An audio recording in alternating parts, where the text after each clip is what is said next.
And I mean, like, how many people will stop buying his supplements now because of this? I don't know. He's gained like 15,000 subs on YouTube since his apology. Because I fucked up. Because I'm embarrassed and ashamed. Because I lied. We all know the tale as old as time of influencer starts doing crazy shit goes a little bit too far, and then influencer makes the apology video. I've made a severe and continuous.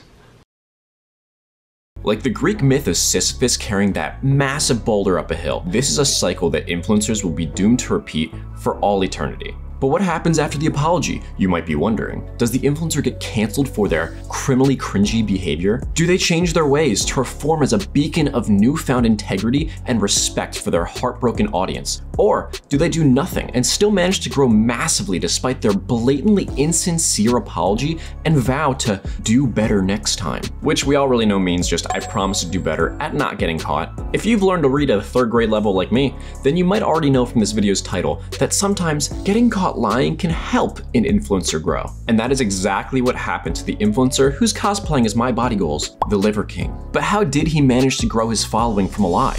Let's get down to business. For those of you who just invented fire, the Liver King is a TikTok star known for his muscular physique and apparently being allergic to shirts. He's amassed millions of followers by promoting an ancestral diet of beef brains, bull testicles, and raw animal livers. In fact, he claims to eat upwards of 1 pound of raw liver every day. At least, he admits this amount would likely kill a normal person. But the Liver King is no mere mortal. He's special because he's taken the naturalistic lifestyle of our ancestors with his degree in biochemistry.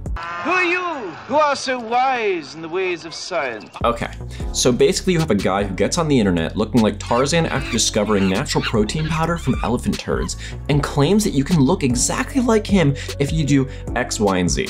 This is nothing new and is essentially the exact same business scheme of every single fitness influencer on the planet. He's the evolved, or devolved, because of the ancestor thing, okay. He's the evolved form of a fitness brand ambassador, but the main difference is that he's not pushing some fake shitty products for some other person's business. No, the fake shitty products are for his own business. And so after months of dominating TikTok and selling supplements, a scandal broke ready to dethrone the Liver King and turn him into the lowly liver jester or liver peasant. On November 28th, YouTuber More Plates More Dates released his story on the Liver King, lying about actually having taken multiple steroids and performance-enhancing drugs. Shocking to say the least. Why this is important, even though getting them views technically isn't considered a competitive sport, is that the Liver King modeled his persona and supplement business off the idea of looking like him if you just take his supplements and abide by his ancestral tenets, like some religiously devout caveman with a vitamin deficiency. I believe so deeply in this message and the 9 ancestral tenets. This was big news, and many people expected the Liver King to lose his following and supplement business as a result of his lie. But reality is often stranger than you might expect. Looking at Liver King's Social Blade stats, it gives you all the up-to-date info on how many views and subscribers he's getting on his YouTube and TikTok pages. November 28th, the day of the scandal. No loss in views. December 1st, the Liver King released his own statement confessing to the lie. Again, no loss in views.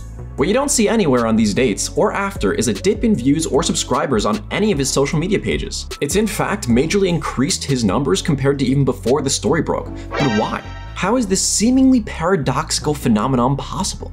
You'd think that after a scandal, most influencers would lose their followers as fans realize that putting their complete and total trust in an influencer might not have been the best judgment call. Would it really feel like the end or beginning of a year if there wasn't a Logan Paul controversy? You have to understand, people saw Logan as different.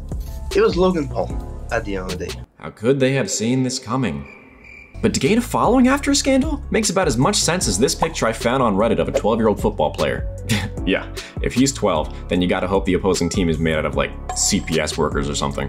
This is really one of those heartwarming moments in sports where you just, oh! However, unlike that unexplained mystery, we actually can have an answer on the question about what would make an influencer gain a following after a scandal. And the Liver King's supplement business is directly related to why he succeeded, whereas other influencers may have been canceled. Once upon a time, he was a simple and humble hustler named Brian Johnson, a pharmaceutical supplement supplier with multiple businesses earning well over $100 million a year, allegedly. You see, he has claimed that his Liver King brand has had nothing to do, or at least very, very little to do, with the success of his business. The Liver King brand has had nothing, or at least very little to do with my business success. Which, if you know anything about social media marketing, is about as truthful as me saying that this is a certificate of authenticity stating that me and totally real girlfriend Ariana Grande are the first couple ever to do the dirty in zero gravity on the International Space Station. Totally legit, right? That was a lie. However, it's much more likely that his widely famous persona directly increased sales to his business, and the reason is quite simple. Better marketing equals more eyeballs, and more eyeballs equals more chances for a sale. That's it. So what kind of marketing is better marketing? And why did better marketing mean he wouldn't get canceled? Oh, you sweet summer child. I'm glad you asked. The answer is controversy. In Expert Secrets, a book written by millionaire author Russell Brunson, aka CEO and founder of ClickFunnels, a tool literally designed to help businesses market and sell their products, there's a segment on something Russell describes as the prolific zone. The gist being, to get a lot of attention, you can't market your products using mainstream information. If the Liver King just said, "Hey guys, the key to health is to eat a balanced diet and do cardio and strength training," that's fucking boring. No one would buy his bull sperm pills that way.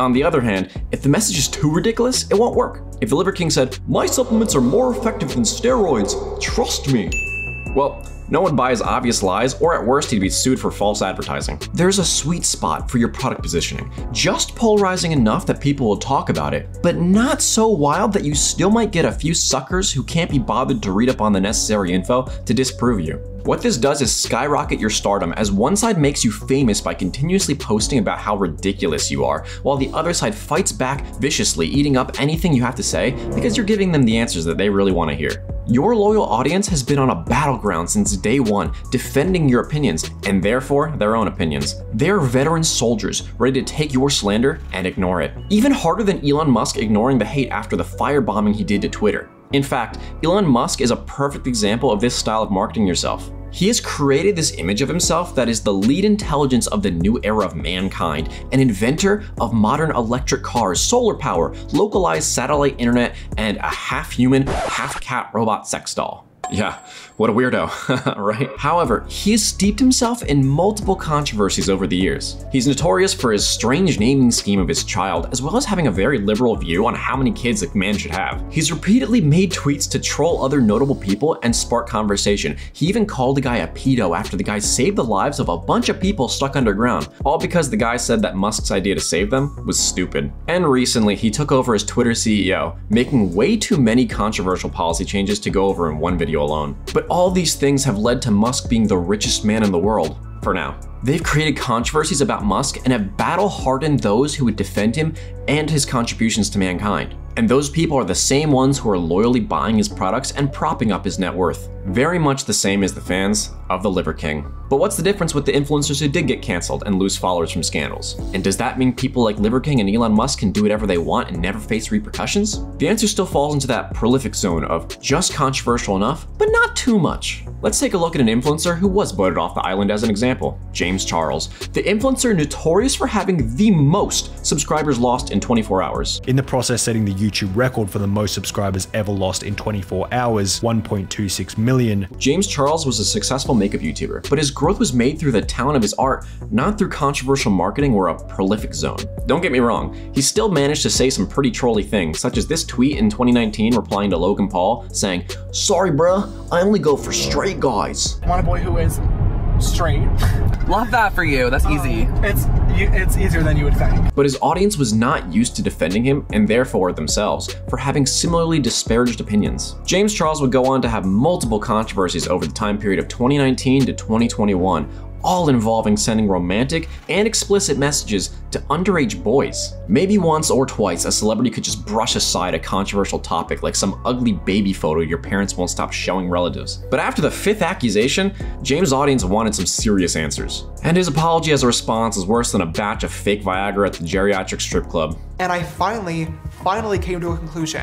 I'm desperate. His own audience even stating that it felt like a ploy to elicit sympathy from his audience and was disingenuous. You would be hard-pressed to find some James Charles fans that will say, "You just don't understand. There's nothing wrong with pressuring underage men into romantic situations with a grown-ass man." And rightfully so, because it's a bad take. And it's right up there with splooging on your own cat or saying Hitler was right. And I kept going.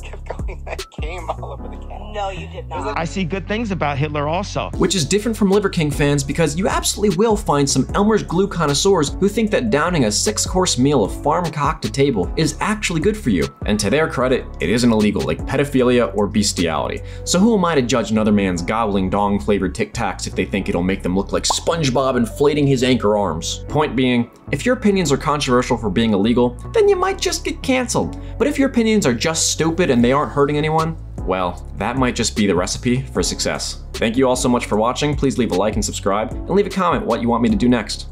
Thanks.